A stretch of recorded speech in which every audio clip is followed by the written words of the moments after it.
그 돈 언제 갚을 거야? 정순의 한마디가 모든 체면을 무너뜨렸습니다. 상견례 자리에서 웃음이 사라진 순간 사돈의 손끝에서 물병이 날아왔습니다. 10년 전 친구에게 빌려준 1억 원. 그 친구가 이제 내 며느리의 어머니로 나타났습니다. 기막힌 이야기 채널을 찾아주셔서 감사합니다. 구독과 좋아요는 무료입니다. 이 이야기가 재미있거나 공감되었다면 공감합니다. 댓글을 달아주시면 큰 힘이 됩니다. 봄바람이 살랑거리던 5월 초순의 어느 날이었어요. 서울 외곽 경기도 광주의 한 조용한 아파트 단지. 10년 전 이사와서 지금까지 살고 있는 이곳은 정순에게 작은 안식처였습니다.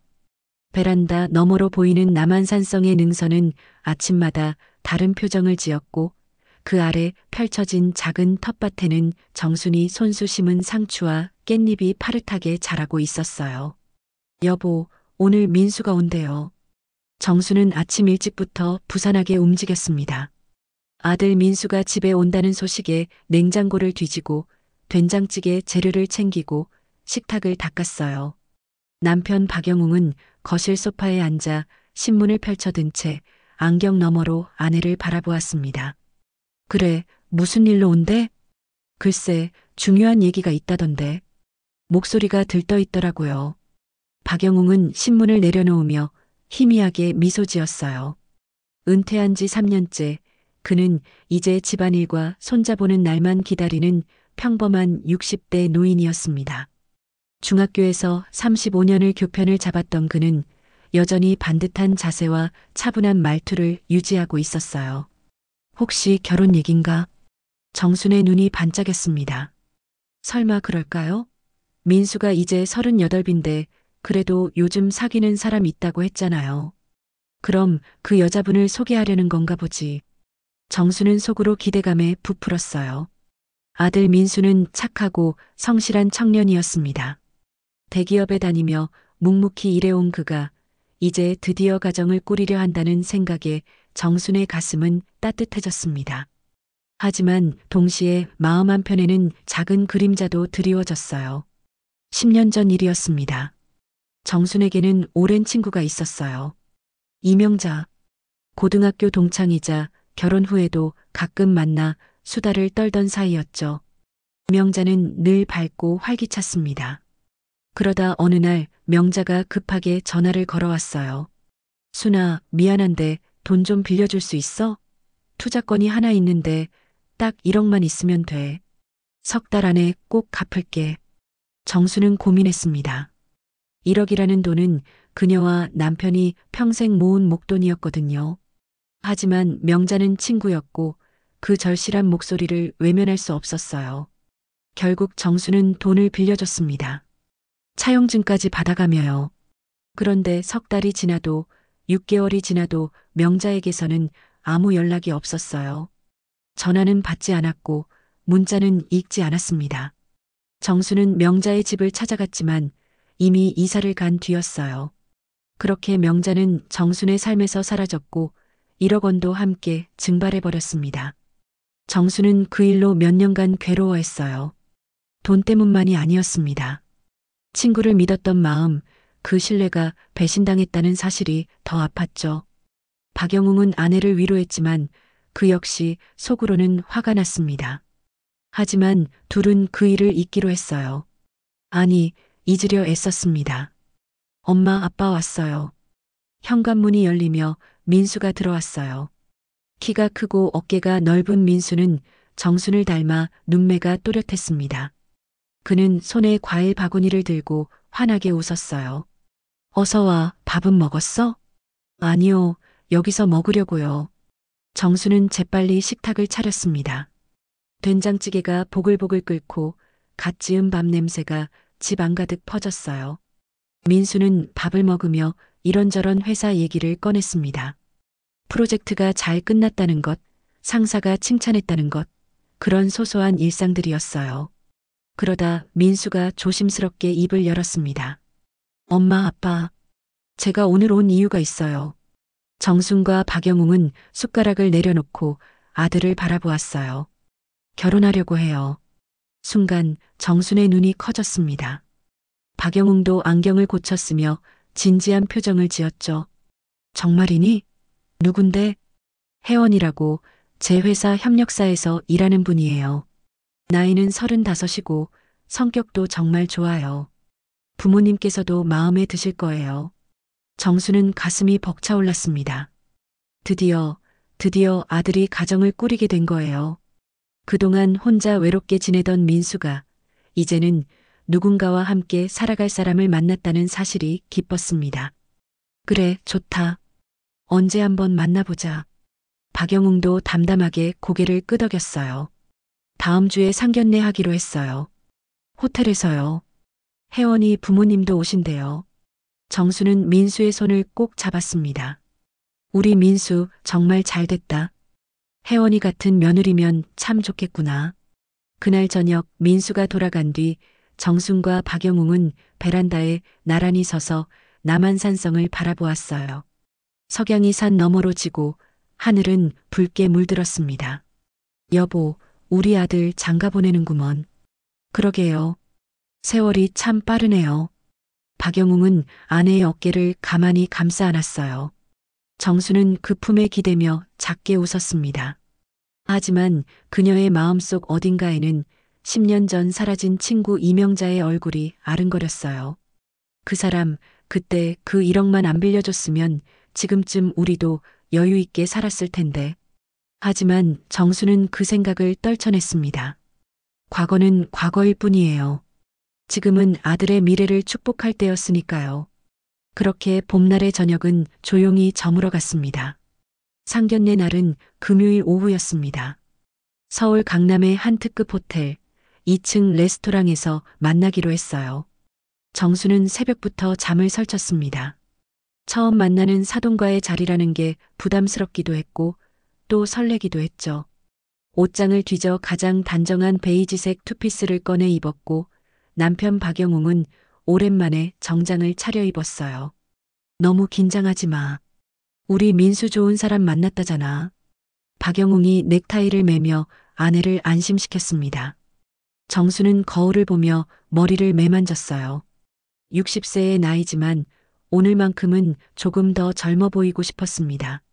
며느리가 될 혜원에게 좋은 인상을 주고 싶었거든요. 여보, 선물은 챙겼죠? 응, 가방에 넣어뒀어. 정수는 며칠 전 백화점에서 고급 한과 세트를 샀습니다. 사돈에게 드릴 선물이었어요. 정성스럽게 포장된 상자를 보며 정수는 미소 지었습니다. 이 정도면 예의는 갖춘 거겠지요. 오후 2시 정순과 박영웅은 호텔에 도착했습니다. 로비는 화려했어요. 샹들리에가 반짝였고 대리석 바닥은 윤이 났습니다. 정수는 조금 움츠러들었어요. 이런 고급스러운 곳에 자주 와본 적이 없었거든요. 여기네. 2층 레스토랑. 민수가 먼저 와서 기다리고 있었습니다. 그는 깔끔한 정장 차림이었고 얼굴에는 긴장한 기색이 역력했어요. 엄마, 아빠 오셨어요? 응, 혜원이 부모님은? 아직 안 오셨어요. 곧 오실 거예요. 셋은 예약된 테이블로 향했습니다. 창가 자리였고 밖으로는 서울 시내가 한눈에 내려다 보였어요. 정수는 자리에 앉으며 가슴을 쓸어내렸습니다. 괜히 떨리는 마음이 가라앉질 않았어요. 그때였습니다. 레스토랑 입구 쪽에서 인기척이 들렸어요. 정수는 고개를 돌렸습니다. 중년 부부 한 쌍이 들어오고 있었어요. 여자는 샤넬백을 들고 남자는 고급스러운 회색 정장을 입고 있었습니다. 두 사람 모두 당당한 걸음걸이였죠. 민수가 자리에서 일어나 손을 흔들었습니다. 혜원이 부모님이에요. 정순도 자리에서 일어났어요. 박영웅 역시 일어나 허리를 숙여 인사할 준비를 했습니다. 그런데 그 순간 정순의 시선이 다가오는 여자의 얼굴에 고정됐어요. 그 얼굴, 분명히 아는 얼굴이었습니다. 정순의 심장이 쿵 하고 내려앉았어요. 눈앞이 아찔했습니다. 손끝이 차갑게 식어 들어갔죠. 저 여자는 분명히 명자. 정순의 입에서 작게 이름이 흘러나왔습니다. 여자, 아니 이명자도 정순을 보는 순간 미세하게 눈을 크게 떴어요. 하지만 그것도 잠깐, 명자는 곧 아무렇지 않다는 듯 환한 미소를 지으며 다가왔습니다. 어머, 세상 참 좁네요. 정순 씨 맞죠? 우리 아이들이 인연이었네요. 명자의 목소리는 밝았습니다. 마치 오랜만에 만난 반가운 친구처럼 자연스러웠어요. 하지만 정수는 그 자리에 얼어붙었습니다. 입술이 바짝 말랐고 말이 나오지 않았어요. 박영웅은 분위기를 눈치채지 못하고 명자 부부에게 인사했습니다. 안녕하세요. 민수 아버지 박영웅입니다. 명자의 남편 최창호가 손을 내밀었어요. 최창호입니다. 혜원이 아버지고요. 반갑습니다. 최창호는 점잖은 목소리로 인사했습니다. 그의 태도는 성공한 기업인 같았어요. 자신감 넘치고 여유로웠죠. 그는 정순에게도 손을 내밀었지만 정순은 그 손을 잡지 못했습니다. 그저 멍하니 명자를 바라볼 뿐이었어요. 엄마, 괜찮으세요? 민수가 걱정스럽게 물었습니다. 정수는 겨우 정신을 차리고 자리에 앉았어요. 명자와 최창호도 마주보는 자리에 앉았습니다. 테이블 위에는 어색한 침묵이 흘렀죠. 박영웅이 재빨리 분위기를 풀려고 애썼습니다. 혜원 씨, 오늘 못 오셨나 봐요? 네, 혜원이는 오늘 회사 일이 있어서요. 대신 다음에 따로 인사드린다고 했어요. 명자가 웃으며 대답했습니다. 그녀는 여전히 자연스러웠어요. 하지만 정수는 알 수 있었습니다. 저 웃음 뒤에 숨겨진 긴장감을요. 웨이터가 다가와 메뉴판을 건넸습니다. 민수가 앞장서서 주문을 받았어요. 스테이크, 샐러드, 파스타, 와인까지. 고급스러운 코스 요리였습니다. 정수는 메뉴판을 보면서도 아무것도 눈에 들어오지 않았어요. 머릿속은 온통 명자 생각뿐이었습니다. 왜 하필 저 여자가, 왜 하필 우리 민수 사돈이 저 여자야? 음식이 나오기 시작했습니다. 샐러드가 먼저 나왔고 이어서 수프가 나왔어요. 명자는 우아하게 냅킨을 펼치며 말했습니다. 혜원이가 민수 씨 얘기 정말 많이 했어요. 성실하고 착하다고요. 민수도 혜원 씨 얘기 많이 했습니다. 좋은 분이라고요. 박영웅이 화답했습니다. 그는 여전히 아무것도 모르고 있었어요. 자신의 아내가 지금 어떤 심정인지, 눈앞에 앉은 여자가 누구인지 전혀 알지 못했죠. 정수는 숟가락을 들었지만 수프를 떠먹을 수가 없었습니다. 손이 떨렸거든요. 명자는 그런 정순을 힐끗 쳐다보더니 곧 시선을 돌렸어요. 최창호가 와인잔을 들며 말했습니다. 우리 두 집안이 이렇게 인연을 맺게 되어 기쁩니다. 앞으로 잘 부탁드립니다. 네, 저희도 기쁩니다. 박영웅이 잔을 들었고 민수도 따라 들었어요. 하지만 정수는 잔을 들지 못했습니다. 그녀는 슬쩍 남편의 팔을 잡아당겼어요. 박영웅이 고개를 돌려 정순을 바라보았습니다. 정수는 작은 목소리로 속삭였어요. 여보, 저 여자예요. 1억 빌리고 사라진 사람.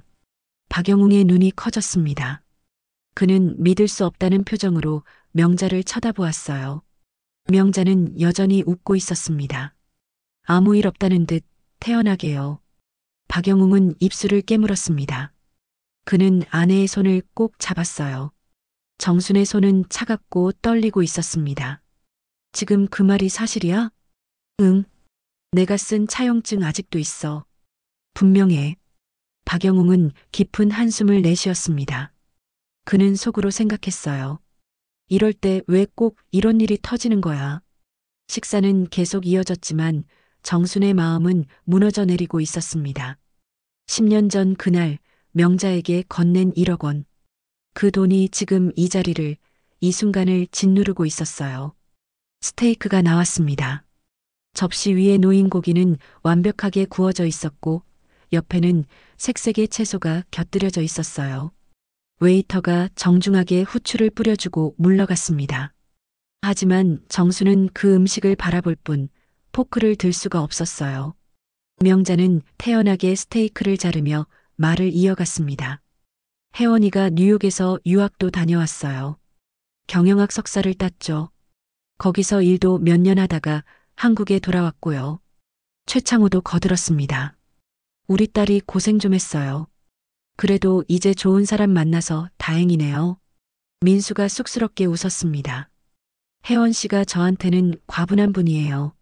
아니에요. 민수 씨가 더 훌륭하시죠. 대기업에 다니시고 성실하시고. 명자는 환하게 웃으며 민수를 칭찬했어요. 그 웃음은 여전히 밝았습니다. 마치 세상에서 가장 행복한 사람처럼 보였죠. 하지만 정수는 그 웃음 뒤에 숨겨진 것을 알고 있었어요. 거짓과 배신을요. 박영웅이 조심스럽게 입을 열었습니다. 혜원 씨 어머님은 무슨 일을 하시나요? 명자가 와인잔을 내려놓으며 대답했어요. 저는 투자 일을 해요. 부동산이랑 주식 쪽이요. 남편은 무역업을 하고 있고요. 아, 그러시군요. 박영웅은 고개를 끄덕였지만 속으로는 분노가 치밀어 올랐습니다. 투자 일이라니. 그 투자의 시작이 어디서 온 돈이었는지 명자는 과연 기억이나 할까요? 정수는 참을 수 없었습니다. 그녀는 포크를 내려놓고 명자를 똑바로 쳐다보았어요. 명자도 정순의 시선을 느꼈는지 잠시 동안 눈을 마주쳤습니다. 그 순간 두 사람 사이에는 보이지 않는 긴장이 흘렀어요. 정순의 눈빛은 차가웠습니다. 명자의 눈빛은 조금 흔들렸지만 곧 다시 미소를 지으며 시선을 돌렸죠. 정순 씨, 오랜만이네요. 얼마 만인가요? 명자가 먼저 말을 걸었습니다. 정수는 입술을 깨물었어요. 대답하고 싶지 않았지만 이 자리에서 침묵만 지킬 수는 없었습니다. 10년 만이에요. 그렇게 됐나요? 세월 참 빠르네요. 명자는 아무렇지 않게 웃었습니다. 마치 10년 전 일이 그저 사소한 추억처럼 느껴지는 듯 했어요. 정수는 주먹을 꽉 쥐었습니다. 손톱이 손바닥에 파고들었지만 아프지 않았어요. 지금 느끼는 분노가 그것보다 더 컸으니까요. 민수가 분위기를 눈치채고 조심스럽게 말했습니다. 엄마, 혹시 아는 사이세요? 정수는 잠시 망설였습니다. 뭐라고 대답해야 할까요? 친구였다고 말해야 할까요? 아니면 사기꾼이라고 말해야 할까요? 예전에 알던 사이예요. 정수는 짧게 대답했습니다. 명자도 고개를 끄덕이며 거들었어요. 네, 오래전 친구 사이였죠. 친구. 그 단어가 정순의 가슴을 찔렀습니다. 친구라는 이름으로 다가와 돈을 빌려가고 그대로 사라진 사람. 그 사람이 지금 눈앞에서 태연하게 친구였다고 말하고 있었어요. 박영웅은 아내의 손을 테이블 아래에서 꼭 잡았습니다. 정수는 그 손의 온기를 느끼며 간신히 마음을 진정시켰어요. 참아야 했습니다. 아들 민수를 위해서라도요. 식사가 계속 이어졌습니다. 최창호는 사업 이야기를 늘어놓았어요. 중국과 동남아시아에서 무역업을 한다는 것, 작년에 베트남에 공장을 세웠다는 것, 내년에는 인도네시아로 확장할 계획이라는 것. 그의 말투는 자신감으로 가득했습니다. 민수 씨도 사업에 관심 있으세요? 아니요, 저는 그냥 회사 다니는 게 편해요. 그래도 젊을 때 도전해보는 것도 좋아요. 저도 젊었을 때 무모하게 시작했거든요. 최창호가 웃으며 와인을 한 모금 마셨습니다. 명자도 남편의 말에 맞장구를 쳤어요. 우리 남편이 정말 고생 많이 했어요.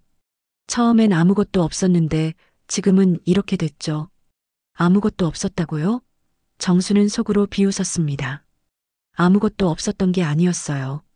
정순의 1억이 있었죠. 그 돈으로 시작했을 거예요. 그 돈이 씨앗이 되어 지금 이 부유함을 만들어낸 거겠죠. 정수는 참을 수 없었습니다. 그녀는 조용히 가방에서 낡은 봉투를 꺼냈어요. 그 안에는 10년 전 명자가 직접 쓴 차용증이 들어 있었습니다. 정수는 그것을 항상 가지고 다녔어요. 언젠가 명자를 다시 만날 날이 올 거라고 그때 이것을 보여주겠다고 다짐했었거든요. 박영웅은 아내가 봉투를 꺼내는 것을 보고 깜짝 놀랐습니다. 그는 정순의 팔을 살짝 잡으며 작게 고개를 저었어요. 지금은 아니라고 참으라고 눈빛으로 말했습니다. 하지만 정순의 마음은 이미 결정됐어요. 더는 참을 수 없었습니다. 10년 동안 사겨온 분노와 배신감이 목까지 차올랐거든요. 명자 씨, 정순이 조용히 불렀습니다. 명자는 정순을 쳐다보았어요. 그 눈빛에는 약간의 경계심이 서려 있었습니다. 네. 우리 예전에 무슨 일 있었죠? 명자의 미소가 조금 굳었습니다. 최창호도 아내를 쳐다보았어요. 민수는 긴장한 표정으로 어머니를 바라보았습니다. 무슨 말씀이세요? 명자가 되물었습니다. 하지만 그녀의 목소리는 더 이상 밝지 않았어요. 조금 떨리고 있었습니다.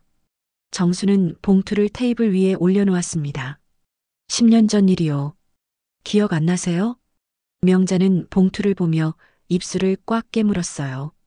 최창호는 상황을 파악하지 못한 채 정순을 노려보았습니다. 무슨 일인지 모르겠는데 오늘은 경사스러운 자리 아닙니까? 과거 얘기는 나중에 하시죠. 과거라고요? 정순의 목소리가 높아졌습니다. 제게는 과거가 아니에요. 아직도 현재예요. 10년이 지났어도 그 돈은 아직 안 돌아왔으니까요. 민수가 당황하며 물었습니다. 엄마, 무슨 얘기예요? 정수는 아들을 보지 않고 명자만 똑바로 쳐다보았습니다. 명자는 고개를 숙였어요. 그리고 작게 중얼거렸습니다. 지금 그 얘기 해야 해요? 언제 할 건데요? 10년을 더 기다려야 하나요? 레스토랑 안이 조용해졌습니다. 다른 테이블 손님들도 이쪽을 힐끗힐끗 쳐다보기 시작했어요. 박영웅은 난처한 표정으로 아내를 말렸지만 정수는 멈출 수 없었습니다. 명자는 천천히 고개를 들었습니다. 그 얼굴에는 더 이상 미소가 없었어요. 대신 차가운 표정만이 남아 있었습니다. 정순 씨, 진정하세요. 우리 따로 만나서 얘기합시다. 싫어요. 지금 여기서 해요. 정순의 목소리는 단호했습니다. 그녀는 10년 동안 참아왔어요. 이제는 더 이상 참을 이유가 없었습니다. 디저트가 나올 시간이었습니다. 웨이터가 티라미수와 커피를 가져왔지만 아무도 손을 대지 않았어요. 테이블 위에는 무거운 침묵만이 흘렀습니다. 정수는 봉투를 손에 쥔 채 명자를 응시하고 있었고 명자는 고개를 돌린 채 창밖을 바라보고 있었어요. 민수가 조심스럽게 물었습니다. 엄마, 도대체 무슨 일이에요? 정수는 아들을 돌아보았습니다. 민수의 얼굴에는 당혹감과 불안이 가득했어요. 정수는 가슴이 아팠지만 진실을 말해야 한다고 생각했습니다. 민수야, 미안해. 엄마가 이럴 생각은 아니었는데. 무슨 일인지 말씀해 주세요. 정수는 깊게 숨을 들이마셨습니다. 그리고 천천히 입을 열었어요. 10년 전이야. 명자 씨가 엄마한테 돈을 빌렸어. 1억 원을요. 투자한다고 3달 안에 꼭 갚는다고 했지. 엄마는 친구를 믿었어. 그래서 우리가 평생 모은 돈을 빌려줬단다. 민수의 눈이 커졌습니다. 박영웅도 고개를 끄덕이며 거들었어요. 그런데 3달이 지나도 1년이 지나도 연락이 없었어. 전화도 안 받고 집도 이사 가고 그렇게 사라졌지. 명자가 갑자기 고개를 돌리며 말했습니다. 무슨 소리예요? 그런 일 없었어요.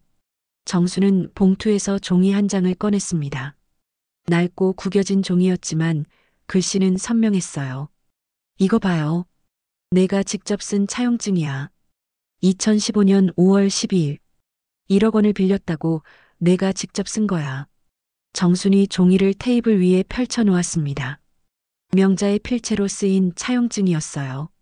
금액, 날짜, 서명까지 모두 명확했습니다. 민수가 차용증을 들여다보았고 최창호도 눈을 가늘게 뜨며 그것을 바라보았어요. 명자는 잠시 말이 없었습니다. 그녀의 얼굴이 창백해졌어요. 하지만 곧 표정을 굳히며 말했습니다. 그건 옛날 일이잖아요. 왜 지금 그걸 꺼내요? 옛날 일이라고요? 1억이 옛날 일이에요? 정순의 목소리가 떨렸습니다. 분노와 슬픔이 뒤섞인 목소리였어요. 그 돈 때문에 우리가 얼마나 힘들었는지 알아요? 남편은 은퇴하고 연금으로 살아야 했고 나는 파트타임으로 일하면서 겨우 생활비를 벌었어요. 민수 대학 등록금도 대출받아서 보냈어요. 그런데 당신은 뉴욕 유학을 보냈다고요? 그 돈으로요? 명자는 입술을 깨물었습니다. 최창호가 끼어들었어요. 이보세요, 사돈. 지금 이게 무슨 짓입니까? 우리 딸 결혼식 앞두고 이런 소리를 하시면 어떡합니까? 그럼 언제 해야 하는데요? 10년 전에 했어야 했는데 당신네가 연락을 끊었잖아요. 정순이 소리쳤습니다. 주변 테이블의 손님들이 모두 이쪽을 쳐다보았어요. 레스토랑 매니저가 조심스럽게 다가왔지만 박영웅이 손을 들어 제지했습니다. 최창호의 얼굴이 붉게 달아올랐습니다. 돈 타령 좀 그만하시오. 10년이나 지난 일을 왜 지금 들춰내는 겁니까? 돈 타령이라고요? 정수는 차용증을 집어들고 최창호에게 내밀었어요. 이게 돈 타령이에요? 증거가 있잖아요. 내 아내가 쓴 차용증이 여기 있다고요. 그만 좀 하시오. 최창호가 벌떡 일어났습니다. 그의 눈빛은 차갑게 식어 있었어요. 그는 테이블 위에 물병을 움켜쥐었습니다. 정수는 그것을 보며 순간 몸을 움츠렸어요. 당신 지금 뭐 하는 거요? 박영웅이 자리에서 일어나 외쳤습니다. 하지만 늦었어요. 최창호는 물병을 그대로 정순에게 던졌습니다. 콰당! 물병이 정순의 어깨에 부딪혔습니다. 뚜껑이 열려있던 물이 사방으로 튀었어요. 정순의 베이지색 투피스가 흠뻑 젖었고 얼굴에도 물이 튀었습니다. 정수는 그 자리에 얼어붙었어요. 충격과 모욕감이 한꺼번에 밀려왔습니다. 여보. 박영웅이 달려가 아내를 부축했습니다. 민수도 황급히 일어나 어머니를 챙겼어요. 정순의 손은 떨리고 있었고 눈에는 눈물이 맺혔습니다. 주변이 술렁였습니다. 다른 손님들이 웅성거리기 시작했고 레스토랑 직원들이 급히 달려왔어요. 명자는 자리에서 일어나 가방을 집어들었습니다. 최창호도 넥타이를 고쳐 매며 정순을 내려다보았어요.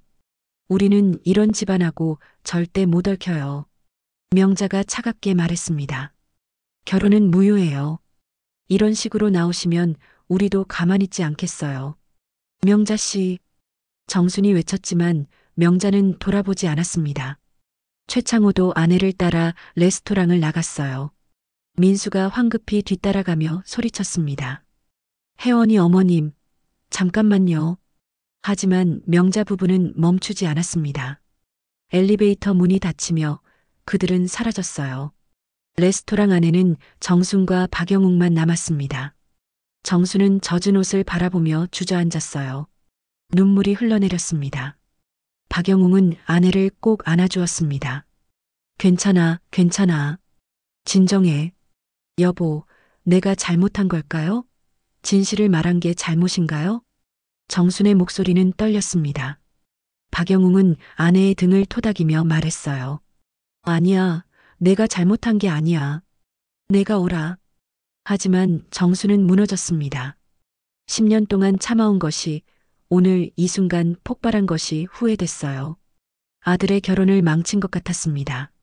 명자에게 복수하려 했던 것이 결국 자신의 가족을 해친 것 같았어요. 웨이터가 수건을 가져왔습니다. 정수는 얼굴을 닦으며 천천히 일어났어요. 박영웅이 계산을 하고 두 사람은 레스토랑을 나왔습니다. 밖은 여전히 화창했습니다. 봄볕이 따사롭게 내리쬐고 있었어요. 하지만 정순의 마음은 겨울처럼 차가웠습니다. 호텔 앞에서 민수가 기다리고 있었어요. 그의 얼굴은 창백했습니다. 엄마, 왜 그러셨어요? 민수의 목소리는 차가웠습니다. 정수는 아들을 바라보았어요. 민수야, 미안해. 엄마가 결혼 끝났어요. 혜원이한테 연락 왔어요. 파혼한대요. 민수의 눈에도 눈물이 맺혔습니다. 그는 고개를 돌리며 걸어갔어요. 정수는 그 뒷모습을 바라보며 무릎이 꺾이는 것을 느꼈습니다. 민수야. 하지만 민수는 돌아보지 않았습니다. 그렇게 그는 사라졌어요. 정수는 그 자리에 서서 하늘을 올려다보았습니다. 파란 하늘이 너무 잔인하게 느껴졌어요. 왜 이런 일이 벌어진 걸까요? 진실을 말한 것뿐인데 왜 모든 게 무너진 걸까요? 박영웅이 아내의 어깨를 감싸 안았습니다. 집에 가자. 일단 집에 가서 생각하자. 정수는 고개를 끄덕였습니다. 두 사람은 택시를 타고 집으로 돌아갔어요. 차 안에서 정수는 창밖만 바라보았습니다. 거리는 사람들로 붐볐고 모두가 행복해 보였어요. 하지만 정순의 세상은 무너져 내리고 있었습니다. 그날 밤 정수는 잠들 수 없었습니다. 물병이 날아오던 순간이 계속 떠올랐어요. 명자의 차가운 눈빛, 최창호의 분노, 그리고 민수의 실망스러운 표정. 모든 것이 정순을 짓눌렀습니다. 내가 잘못한 걸까? 그냥 참았어야 했나? 하지만 정수는 알고 있었어요. 참는다고 해서 해결될 일이 아니라는 것을요. 진실은 언젠가 드러나야 했고 오늘이 그날이었을 뿐이었습니다. 사흘이 지났습니다. 정수는 방 안에만 틀어박혀 있었어요. 커튼을 치고 불을 끄고 아무도 만나지 않았습니다. 밥도 제대로 먹지 않았어요. 박영웅이 문 앞에 국을 놓고 가도 그냥 식을 때까지 내버려뒀습니다. 민수는 집에 오지 않았습니다. 전화도 받지 않았어요. 몇 번이나 문자를 보냈지만 답장은 없었습니다. 정수는 휴대폰을 들여다보며 한숨만 내쉬었어요. 민수야, 엄마 미안해. 전화 좀 받아라. 하지만 휴대폰은 조용했습니다. 정수는 휴대폰을 내려놓고 천장을 바라보았어요. 천장에는 작은 얼룩이 있었습니다. 언제부터 있었는지 모를 그 얼룩이 지금은 정순의 마음처럼 느껴졌어요. 박영웅이 방문을 열고 들어왔습니다. 손에는 따뜻한 미역국이 담긴 그릇이 들려 있었어요. 정순아, 이것만 먹어. 기운 좀 차려야지. 정수는 고개를 저었습니다. 입맛이 없어요. 그냥 두세요. 그래도 먹어야 해. 이러다 쓰러지면 어떡해. 박영웅은 국을 침대 옆 탁자에 놓고 아내 옆에 앉았습니다. 정수는 남편을 바라보았어요. 박영웅의 얼굴에도 피곤함이 역력했습니다. 머리에는 흰머리가 더 늘어난 것 같았어요. 여보, 내가 잘못했어요. 내가 참았어야 했는데. 아니야, 내 잘못이 아니야. 박영웅은 아내의 손을 꼭 잡았습니다. 명자가 잘못한 거야. 돈을 빌리고 갚지 않은 것도, 연락을 끊은 것도 모두 그 사람 잘못이야. 그래도 민수 결혼은 어떡해요? 내가 다 망쳤잖아요. 정순의 눈에서 눈물이 흘러내렸습니다.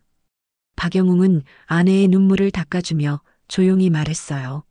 지금은 힘들겠지만 시간이 지나면 괜찮아질 거야. 민수도 이해할 거야. 언제요? 언제 이해할까요? 정순의 목소리는 떨렸습니다. 박영웅은 대답하지 못했어요. 그도 확신이 없었으니까요. 그날 오후 초인종이 울렸습니다. 박영웅이 문을 열자 민수가 서 있었어요. 그의 얼굴은 지쳐 보였고 눈은 충혈되어 있었습니다. 아빠, 들어와. 민수는 신발을 벗고 안으로 들어왔습니다. 거실 소파에 앉은 그는 한참 동안 아무 말도 하지 않았어요.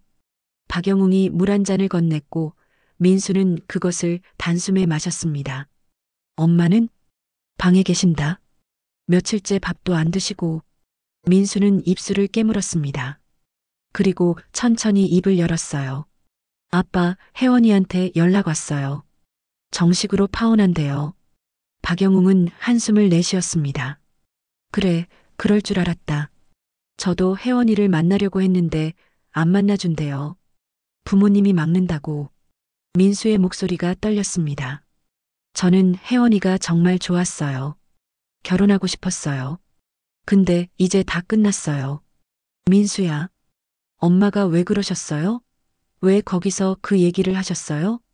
민수의 눈에서 눈물이 흘러내렸습니다.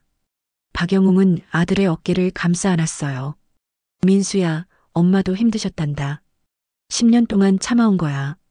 그래도요, 제 결혼식 앞에서요? 민수가 소리쳤습니다. 그 소리에 방문이 열리고 정순이 나왔어요.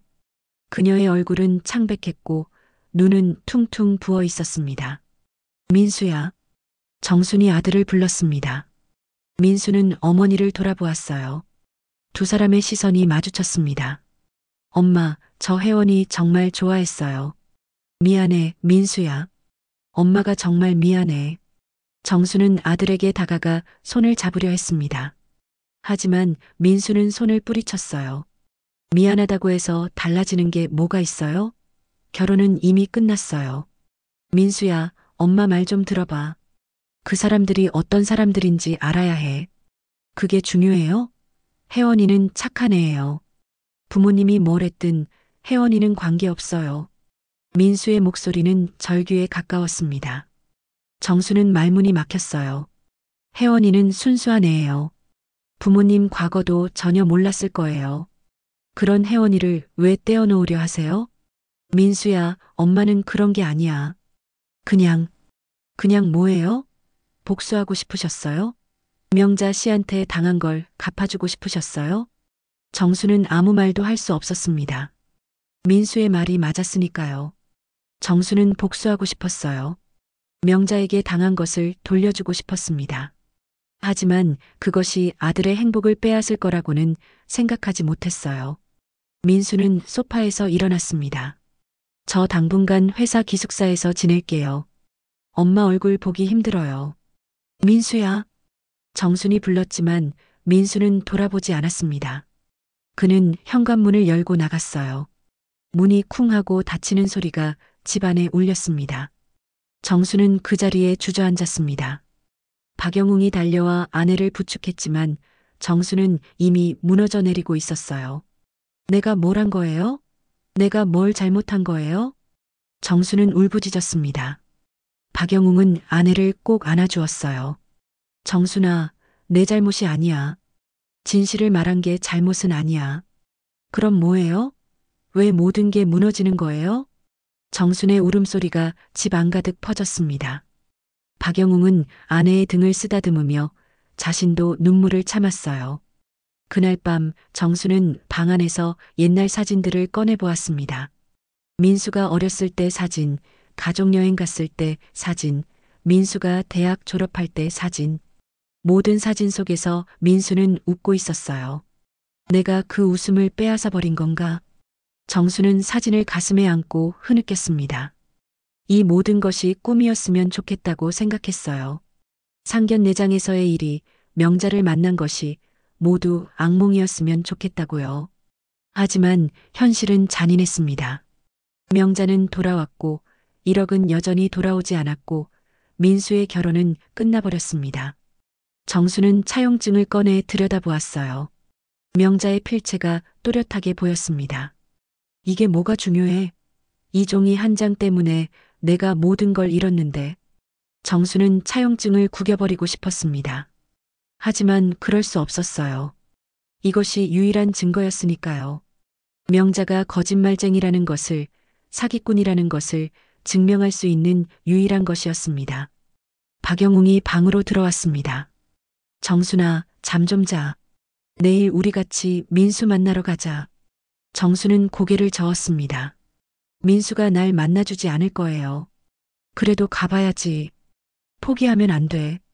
박영웅의 목소리는 단호했습니다. 정수는 남편을 바라보았어요. 박영웅도 지쳐 보였지만 눈빛만큼은 흔들리지 않았습니다. 여보, 우리 어떡하죠? 일단 증거를 찾아야 해. 명자가 그 돈으로 뭘 했는지, 어떻게 성공했는지. 그걸 알아야 모두가 진실을 믿을 거야. 정수는 고개를 끄덕였습니다. 박영웅의 말이 맞았어요. 차용증만으로는 부족했습니다. 명자가 그 1억으로 무엇을 했는지, 어떻게 지금의 부를 쌓았는지 증명해야 했어요. 내일부터 찾아볼게요. 명자가 어떻게 살았는지, 뭘 했는지. 정순의 목소리에 힘이 실렸습니다. 박영웅은 아내의 손을 꼭 잡았어요. 우리 같이 해. 혼자 하지 말고. 두 사람은 손을 맞잡은 채 창밖을 바라보았습니다. 밤하늘에는 별이 빛나고 있었어요. 정수는 그 별을 보며 생각했습니다. 진실은 언젠가 밝혀질 거야. 반드시. 다음 날 아침 정수는 일찍 일어났습니다. 오랜만에 머리를 감고 옷을 갈아입었어요. 거울 속 자신의 얼굴은 여전히 지쳐 보였지만 눈빛만큼은 달랐습니다. 무언가를 해야 한다는 결심이 서 있었거든요. 박영웅이 식탁에 토스트와 커피를 준비해 놓았습니다. 먹고 가자. 오늘 어디부터 시작할 거야? 명자가 살던 동네부터 가볼게요. 10년 전 그 집 근처에 부동산이 있었거든요. 혹시 뭔가 알 수도 있어요. 좋아, 같이 가자. 두 사람은 아침을 먹고 집을 나섰습니다. 지하철을 타고 서울 송파구로 향했어요. 명자가 10년 전 살던 곳이었습니다. 정수는 그때의 기억을 더듬으며 거리를 걸었어요. 여기였어. 이 골목. 좁은 골목길을 따라 걷자 오래된 빌라가 나왔습니다. 3층짜리 건물이었고 외벽은 낡아 있었어요. 명자는 이 빌라 2층에 살았었습니다. 정수는 그 건물을 올려다보며 한숨을 내쉬었어요. 이사 간 지 오래됐을 텐데 일단 주변 사람들한테 물어보자. 박영웅이 근처 슈퍼에 들어갔습니다. 주인 아주머니가 카운터에 앉아 있었어요.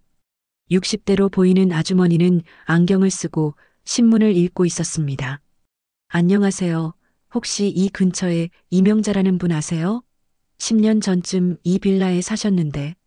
아주머니는 고개를 갸웃했습니다. 이명자? 글쎄요. 이름만으로는 기억이 안 나는데.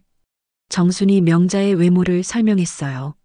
키가 작고 머리가 길었어요. 목소리가 크고 활발한 분이었어요.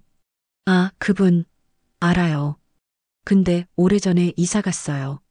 갑자기 떠나셨는데 집세도 밀린 채로요. 정순의 눈이 커졌습니다. 집세를 밀렸다고요?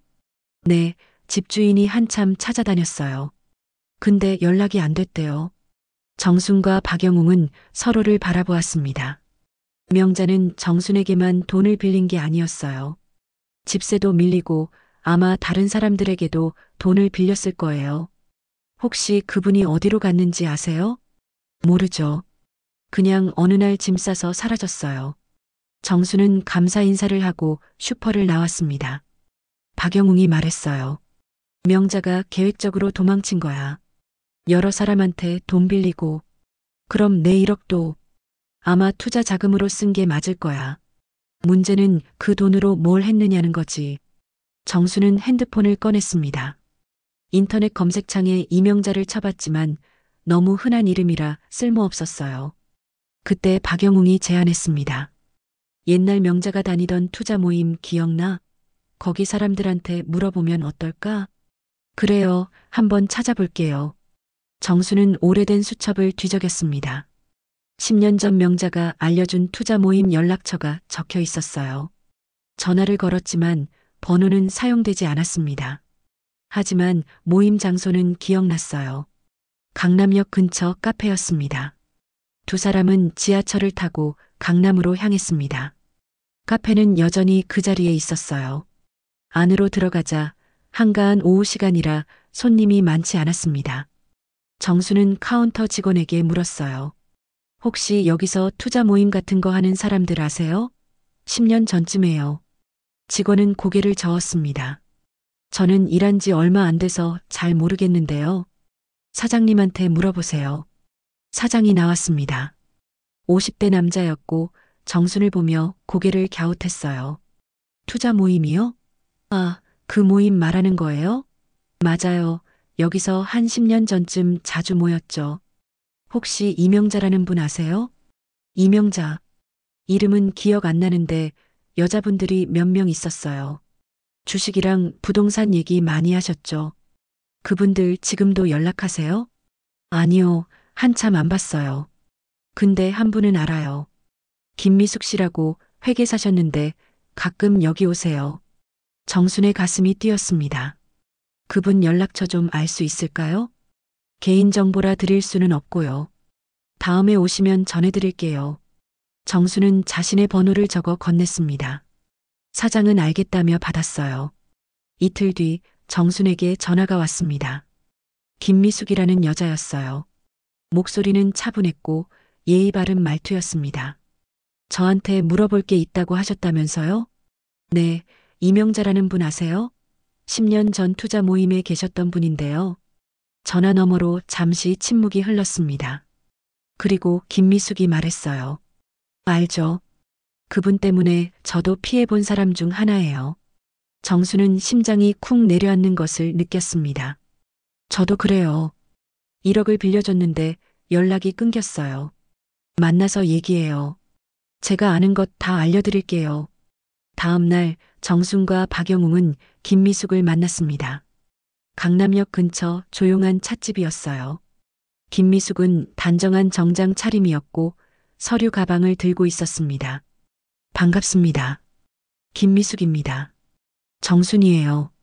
제 남편 박영웅이고요. 세 사람은 자리에 앉았습니다. 김미숙은 서류 가방에서 파일 몇 개를 꺼냈어요. 이명자, 그 사람 10년 전에 투자 모임에서 활동했어요. 여러 사람한테 돈을 빌렸죠. 저한테는 5천만 원 빌렸어요. 5천만 원이요? 네, 주식 투자한다고 했어요. 확실한 종목이 있다면서요. 그래서 빌려줬는데 석 달 만에 연락이 끊겼어요. 정수는 고개를 끄덕였습니다. 자신과 똑같은 수법이었어요. 그 사람이 정말 주식 투자를 했나요? 김미숙은 파일을 펼쳤습니다. 제가 회계사라서 나중에 조사해 봤어요. 이명자는 그 돈으로 정말 주식을 샀더라고요. 그것도 아주 공격적으로요. 어떤 주식이요?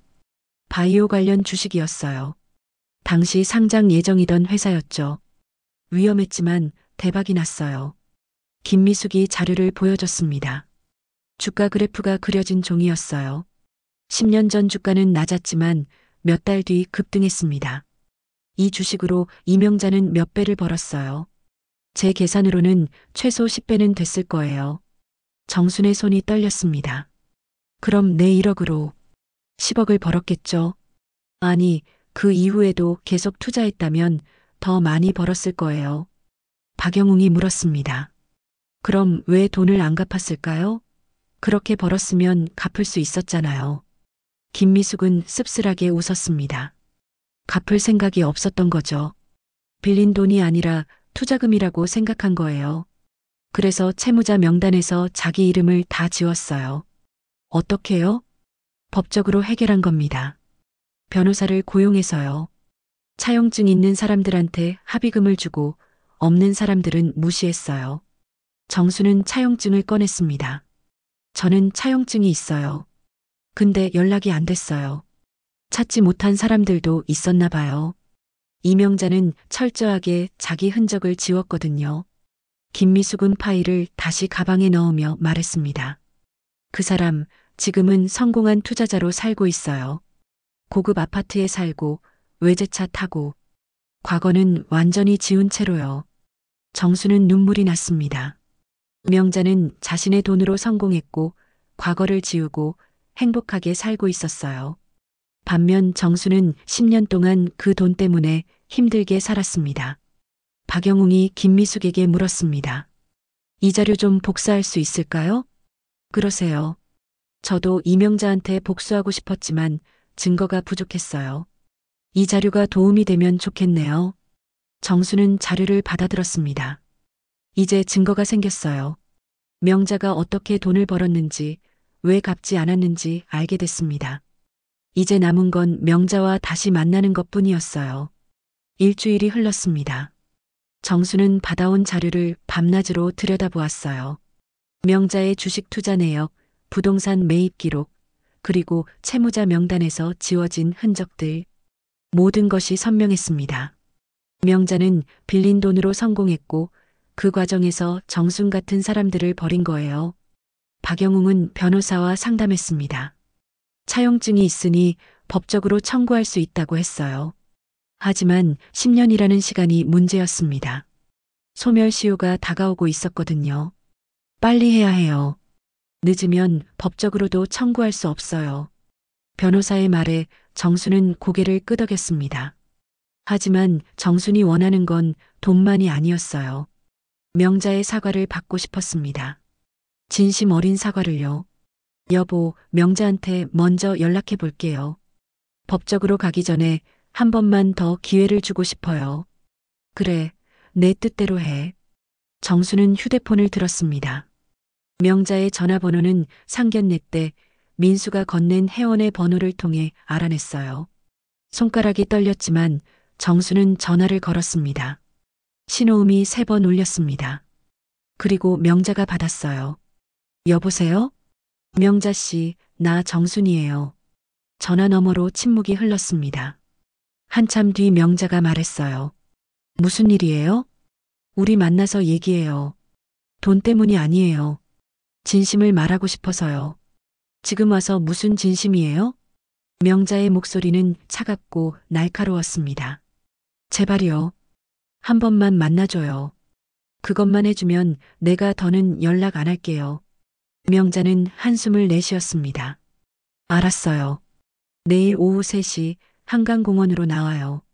반포 쪽? 고마워요. 전화가 끊겼습니다.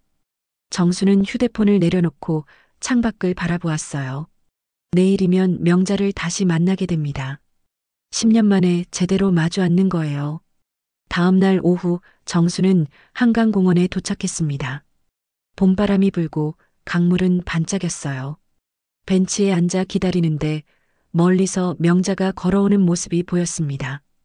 명자는 선글라스를 쓰고 캐주얼한 옷차림이었어요. 왔네요. 명자가 벤치에 앉았습니다. 두 사람은 한강을 바라보며 한동안 말이 없었어요. 정순이 먼저 입을 열었습니다. 명자 씨, 10년 전 일 기억하죠? 기억하죠. 잊을 수가 없어요. 왜 연락을 끊었어요? 왜 돈을 갚지 않았어요? 명자는 선글라스를 벗었습니다. 그녀의 눈은 피곤해 보였어요. 처음엔 갚을 생각이었어요. 정말이에요. 근데 주식이 대박이 나고 돈이 생기니까 욕심이 났어요. 더 벌고 싶었어요. 그래서 그 돈을 계속 굴렸죠. 내 1억으로요? 네, 당신 돈으로요. 명자는 담담하게 인정했습니다. 정수는 가슴이 답답했어요. 왜 갚지 않았어요? 그렇게 돈을 벌었으면 갚을 수 있었잖아요. 부끄러웠어요. 연락하기가 무서웠어요. 시간이 지나면서 점점 더 연락하기 힘들어졌고 결국 도망쳤죠. 명자의 목소리가 떨렸습니다. 미안해요, 정순아. 정말 미안해. 정수는 가방에서 두꺼운 봉투를 꺼냈습니다. 이거 봐요. 이게 명자 씨가 10년 전에 쓴 차용증이에요. 그리고 이건 명자 씨가 그 1억으로 번 주식 수익 명세예요. 회계사한테 받았어요. 명자는 자료를 받아들었습니다. 손이 떨렸어요. 그녀는 자료를 보며 입술을 깨물었습니다. 이걸 어떻게 구했어요? 진실은 숨길 수 없으니까요. 돈보다 오래가는 게 진실이거든요. 명자는 자료를 내려놓고 얼굴을 손으로 가렸어요. 그녀의 어깨가 떨렸습니다. 정순아, 나 정말 잘못했어. 그때였습니다. 뒤에서 누군가 걸어오는 소리가 들렸어요. 정순이 돌아보니 박영웅이 서 있었습니다. 그리고 그 옆에는 최창호도 있었어요. 박영웅이 단호하게 말했습니다. 최창호 씨 상견례장에서 제 아내한테 물병을 던졌던 일 기억하시죠? 최창호는 난처한 표정을 지었습니다. 그건 제가 너무 흥분해서 사과하셔야 합니다. 그리고 법적 책임도 져야죠. 박영웅의 목소리는 차분했지만 단단했어요. 최창호는 정순을 바라보았습니다. 그리고 천천히 고개를 숙였어요. 죄송합니다. 제가 잘못했습니다. 그 순간 멀리서 민수와 혜원이 걸어오는 모습이 보였습니다. 두 사람은 손을 잡고 있었어요. 정수는 깜짝 놀랐습니다. 민수야? 민수가 다가와 어머니 옆에 섰습니다. 엄마, 저 혜원이랑 다시 만났어요. 혜원이도 부모님께 모든 걸 말했어요. 혜원이 명자를 보며 말했습니다. 엄마, 제가 엄마 과거를 몰랐어요. 근데 이제 알았어요. 엄마가 잘못하신 거 맞죠? 명자는 딸을 보며 눈물을 흘렸습니다. 혜원아, 미안해. 엄마가 잘못했어. 정수는 명자를 바라보았습니다. 그리고 천천히 입을 열었어요. 명자 씨, 난 명자 씨를 용서하려고 여기 왔어요. 명자는 놀란 얼굴로 정순을 쳐다보았습니다. 뭐라고요? 그때 던진 물병보다 더 무거운 건 명자 씨 마음이었을 거예요. 그 무게를 알아요. 10년 동안 그 무게를 짊어지고 산 거잖아요. 정순의 눈에서 눈물이 흘러내렸습니다. 나도 힘들었지만 명자 씨도 힘들었을 거예요. 그치만 이제는 끝내요. 서로 용서하고 다시 시작해요. 명자는 정순의 손을 잡았습니다. 정순아, 고마워. 정말 고마워. 두 사람은 손을 맞잡은 채 한강을 바라보았어요. 강물은 여전히 반짝이고 있었고 봄바람은 부드럽게 불었습니다. 박영웅이 조용히 말했습니다. 이제 돈 문제만 해결하면 되겠네요. 명자가 고개를 끄덕였습니다. 네, 당연히 갚을게요. 이자까지 다 갚을게요. 이자는 필요 없어요. 원금만 받을게요. 정순의 말에 명자는 고개를 저었습니다. 아니에요. 이자까지 드릴게요. 그게 제가 해야 할 일이에요. 최창호도 아내 옆에 섰습니다. 저도 사과드립니다. 물병을 던진 것 정말 죄송합니다. 치료비며 위자료 다 드리겠습니다. 박영웅은 고개를 끄덕였습니다. 감사합니다. 민수와 혜원이 다가와 말했습니다. 저희 결혼 다시 해도 될까요? 정수는 아들을 보며 미소 지었습니다. 그래 해라. 엄마가 축복할게. 명자도 딸을 안아주었어요. 혜원아, 행복해라. 엄마는 앞으로 잘할게. 그날 오후 6사람은 한강공원 벤치에 나란히 앉아 있었습니다. 강물은 흐르고 시간도 흘렀어요. 10년이라는 시간이 만든 상처는 깊었지만 이제는 아물기 시작했습니다. 정수는 하늘을 올려다보았습니다. 구름이 천천히 흘러가고 있었어요.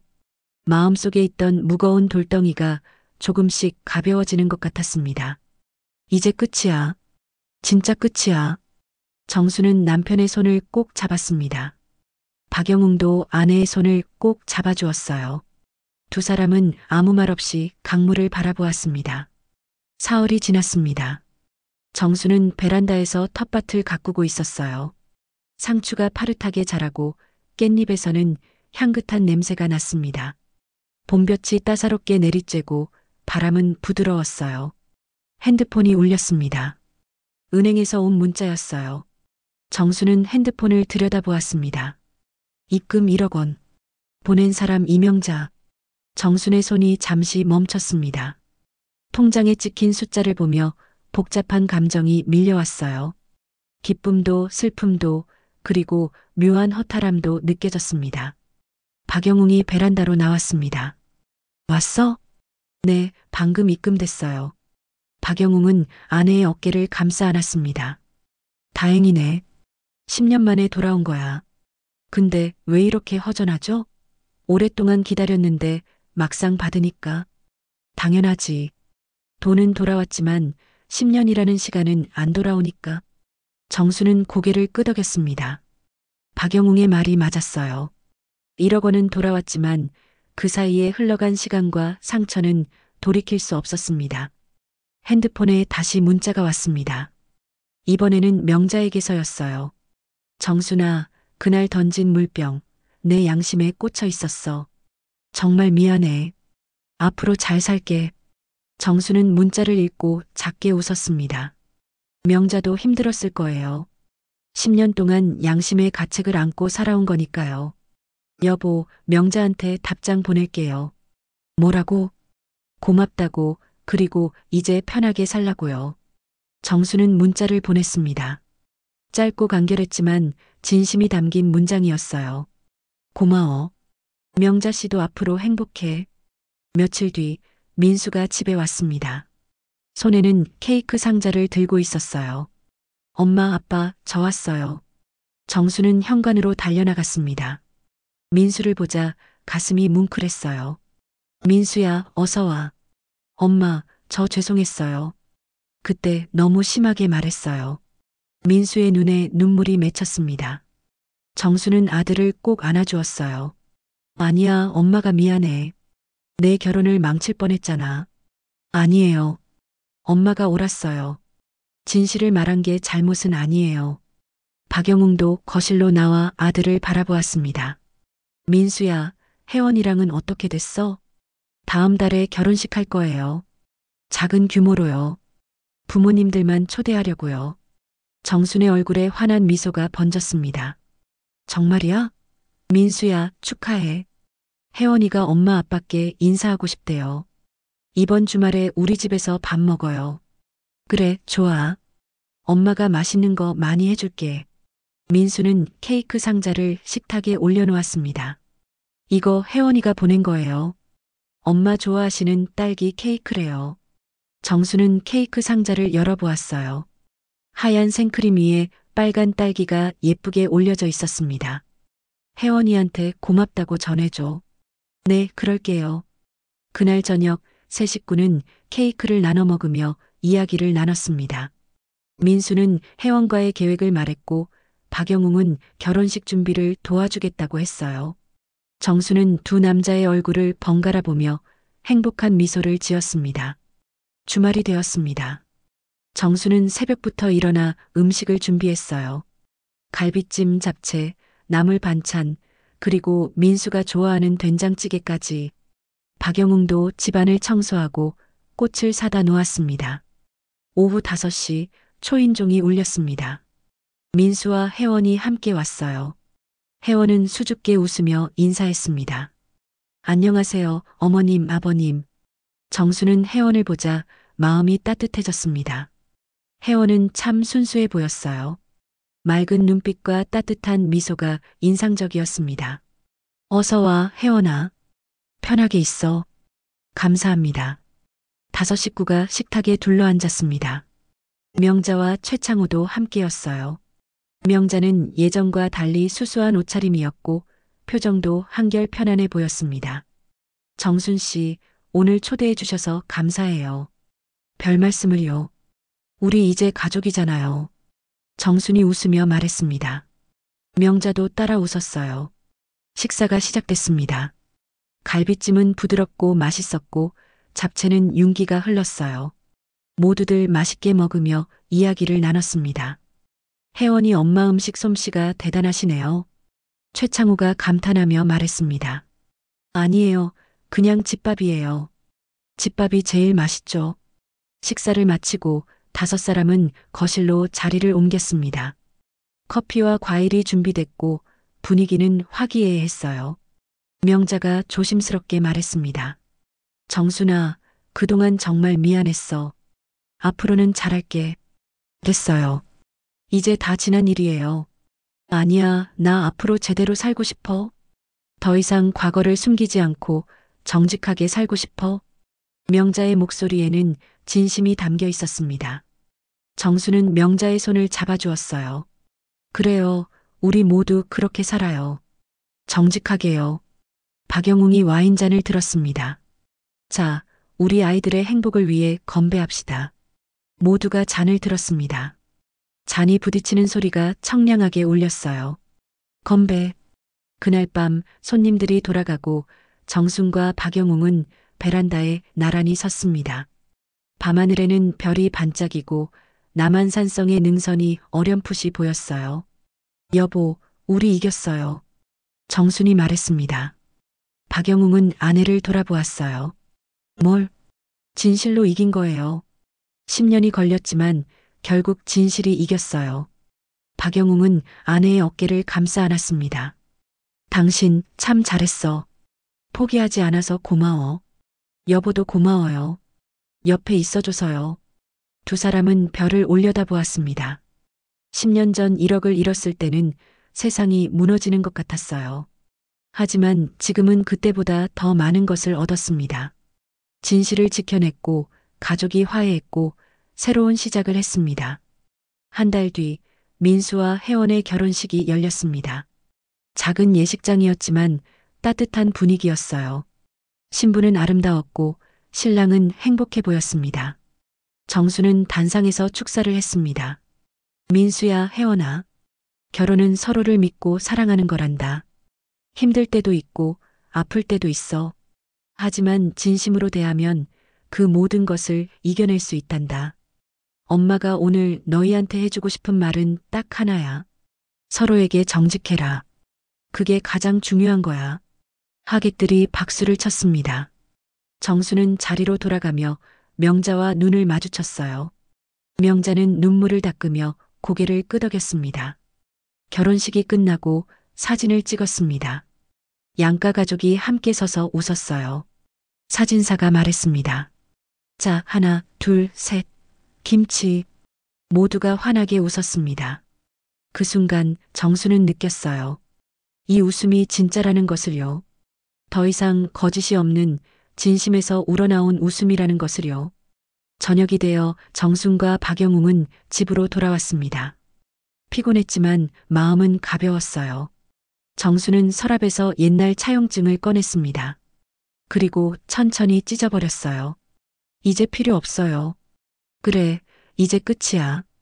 찢어진 종이 조각들이 쓰레기통에 떨어졌습니다. 정수는 창밖을 바라보았어요. 밤하늘에는 달이 떠 있었고 별들이 반짝이고 있었습니다.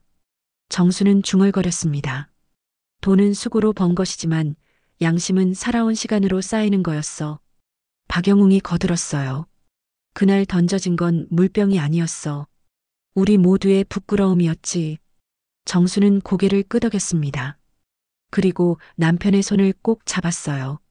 여보, 우리 이제 정말 행복하게 살아요. 그래, 그렇게 하자. 두 사람은 손을 맞잡은 채 베란다에 섰습니다. 바람이 불어왔고 그 바람은 따뜻했어요. 10년의 세월이 만든 상처는 아물었고 새로운 시작이 눈앞에 펼쳐져 있었습니다. 정수는 하늘을 올려다보며 속으로 다짐했습니다.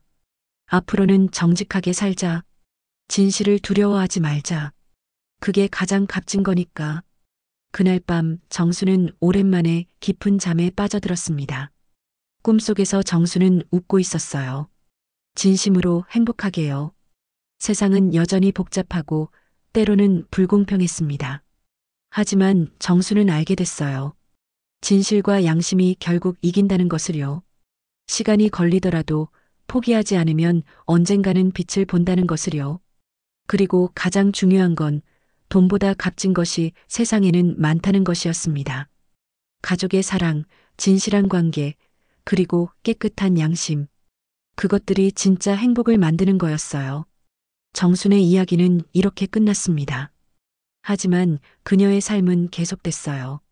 더 행복하게, 더 정직하게, 그리고 더 당당하게요. 그날 던져진 물병은 이제 추억 속으로 사라졌습니다.